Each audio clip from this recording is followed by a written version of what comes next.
Le 7-9-30 Listen anywhere. sur France Inter. Bonjour Pierre Aski. Bonjour Jérôme. Vous vous intéressez ce matin aux luttes d'influence en Afrique. Il fut un temps où les grandes puissances rivalisaient pour conquérir des pans entiers du continent africain. Aujourd'hui, les puissances de l'heure sont en concurrence pour séduire, convaincre, parfois acheter le soutien de pays qui n'ont jamais été autant courtisés. Les 55 États africains sont un enjeu global, quel que soit le critère, économique, politique, sécuritaire, démographique, qui ne laisse personne indifférent. La Chine est devenue en 2 décennies le premier partenaire du continent, supplantant les anciennes puissances coloniales. La Russie retrouve ses terrains d'influence d'antan avec les miliciens de Wagner en fer de lance. Les Américains sont de retour. La Turquie, l'Inde, le Japon ou le Brésil de Lula ont leurs ambitions. La guerre en Ukraine a exacerbé cet enjeu avec les réticences de nombreux pays africains à condamner l'invasion russe.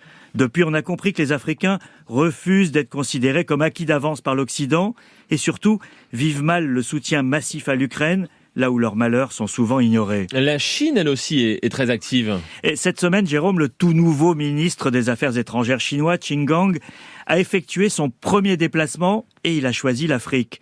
À Addis Abeba, il a eu un message qui flatte le continent, je cite. « Notre monde change comme jamais auparavant. L'essor collectif des pays en développement est irréversible. L'avènement d'un siècle asiatique et d'un siècle africain n'est plus un rêve distant, a-t-il dit. Ce discours est habile car il place la Chine, deuxième économie mondiale, parfois critiquée pour le caractère prédateur de ses entreprises et l'endettement qu'elle génère, comme un pays en développement, à l'image du continent africain, un « nous, les pays du Sud » qui est un peu forcé. Mais ces propos chinois font écho à un discours similaire entendu le mois dernier à Washington. Nous avons besoin de plus de voix africaines dans les conversations internationales, ont déclaré les Américains lors d'un sommet États-Unis-Afrique organisé par Joe Biden, un sommet où le nom de la Chine a été peu prononcé, mais était évidemment dans tous les esprits. Et l'Europe, dans ce grand jeu ?